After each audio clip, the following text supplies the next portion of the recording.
মানুষ সম্মান করে, শ্রদ্ধা করে, ভক্তি করে এমন একজন ব্যক্তির নাম হচ্ছে হাফেজ আব্দুল হক সাহেব। সুবহানাল্লাহ, সুবহানাল্লাহ। এই হাফেজ আব্দুল হক সাহেব তিনি শুধু কোরআনের হাফেজ, আর এই কোরআনের হাফেজ হওয়ার কারণে তার সম্মান আল্লাহ এত বৃদ্ধি করেছে যে পৃথিবীর সমস্ত মানুষ তাকে চেনে। সুবহানাল্লাহ, সুবহানাল্লাহ। হাজার হাজার হাফেজ তার হাতে তৈরি হয়েছে এবং বিশ্ব চ্যাম্পিয়ন যে হাফেজ হয়, যারা বিশ্বের মধ্যে আন্তর্জাতিক পুরস্কারের মধ্যে অংশগ্রহণ করে, আন্তর্জাতিক প্রতিযোগিতায় যারা অংশগ্রহণ করে, সেই ছাত্রগুলোই হাফেজ আব্দুল হক সাহেবের থাকে। সুবহানাল্লাহ, সুবহানাল্লাহ। তাহলে এই কোরআন মানুষকে কত উপরে ওঠায়। হাফেজ আব্দুল হক সাহেব যদি ইচ্ছা করে এই মুহূর্তে গোটা বাংলাদেশ হেলিকপ্টারে ঘুরবে, তার সামনে হেলিকপ্টার হাজির। হাফেজ আব্দুল হক সাহেব যদি চিন্তা করে এই মুহূর্তে আমি বিমান দিয়ে বিশ্বের যে কোনো প্রান্তে যাব, ওনার দ্বারা সম্ভব, তাহলে চিন্তা করেন আপনি কোরআন তাকে কোন স্তরে নিয়ে পৌঁছে দিয়েছে। সুবহানাল্লাহ, সুবহানাল্লাহ। তাহলে এই কোরআন পড়লে লাভ না লস? লাভ। কোরআন পড়লে লাভ না লস? লাভ। তাহলে এই কোরআন একমাত্র ইহকাল এবং পরকালে মুক্তির একমাত্র রাস্তা। এই কোরআন আপনি আমাকে শিক্ষা দিবে। সুবহানাল্লাহ, সুবহানাল্লাহ। তাহলে এই কোরআন কি ভালোভাবে পড়তে রাজি আছি না সবাই? জি। কোরআনকে সুন্দরভাবে পড়বো। আল্লাহ রাব্বুল আলামিন বলেন, ওয়ারাত্তিলিল কুরআনা তারতিলা, যে তোমরা কোরআনকে এমন ভাবে পড়ো যেন তারতিলের সহিত হয়, সহি শুদ্ধভাবে উচ্চারণ সহকারে মধুর কণ্ঠে যখন কোরআন পড়বা, একটি হরফ পড়ার সঙ্গে সঙ্গে আমি আল্লাহ রাব্বুল আলামিন 10টি নেকি দান করব। সুবহানাল্লাহ, সুবহানাল্লাহ। নবীজি সাল্লাল্লাহু আলাইহি ওয়াসাল্লাম কিতাবুল ইলমের মধ্যে মিশকাত শরীফে একটি হাদিস এসেছে।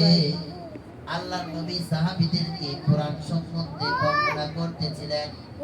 এমন সময় নবীজি সাল্লাল্লাহু আলাইহি ওয়াসাল্লাম সাহাবীদের জামাতের মধ্যে বর্ণনা করতেছেন, বলতেছেন, ও আমার সাহাবীরা, তোমরা যদি কোরআনের একটি হরফ পাঠ করো, যেমন একটি আলিফ, একটি হরফ, এই আলিফ হরফটি পাঠ যদি তোমরা করো, একটি হরফের বিনিময়ে আল্লাহ রাব্বুল আলামিন 10টি নেকি দান করেন। সুবহানাল্লাহ, সুবহানাল্লাহ।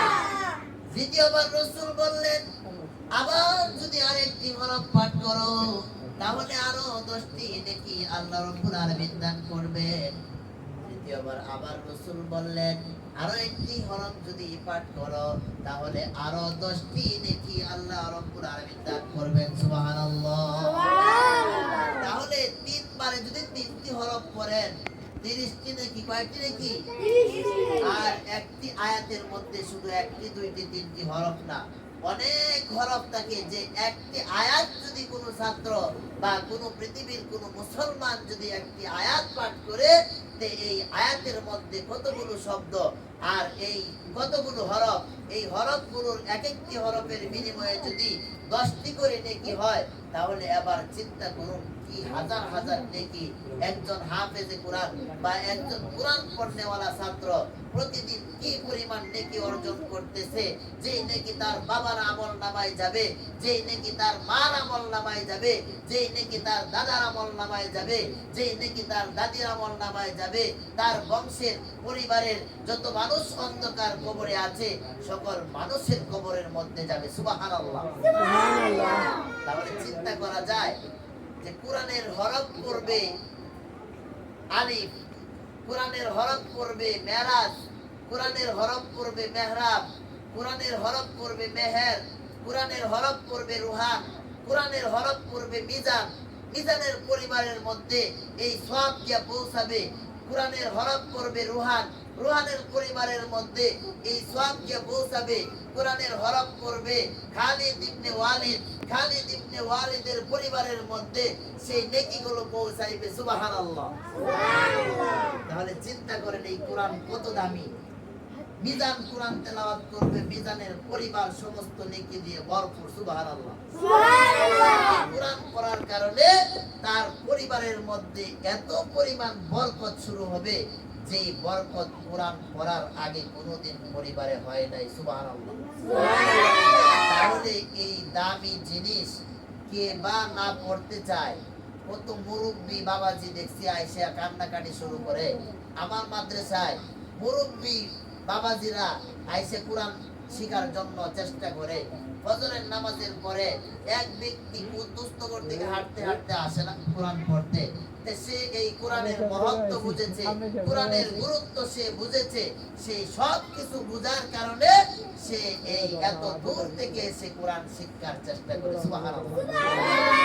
তাহলে এই জন্য প্রিয় ছাত্র ভাইরা আমার, তো আল্লাহ রাব্বুল আলামিন যে কোরআন শিক্ষার এবং এই কোরআন পাঠ করার তৌফিক এবং সামর্থ্য আল্লাহ রাব্বুল আলামিন দিয়েছেন, সেটা আমাদের একটা ভাগ্যের বিষয়, শুকরিয়ার বিষয়। এজন্য আমরা কোরআনকে খুব সহিষ্ণুভাবে পড়ব। আল্লাহ রাব্বুল আলামিন আমাদের প্রত্যেককে তৌফিক দান করুন, সকলে বলে আমিন। এই কোরআন আজকে যারা সবক গ্রহণ করবে, আল্লাহ রাব্বুল আলামিন যেন প্রত্যেককে সহিষ্ণুভাবে কোরআন পড়ার তৌফিক দান করে, সকলে বলে আমিন। ওয়া আখির দাওয়ানা আলহামদুলিল্লাহি রাব্বিল আলামিন। আসসালামু আলাইকুম ওয়া রাহমাতুল্লাহি ওয়া বারাকাতুহু।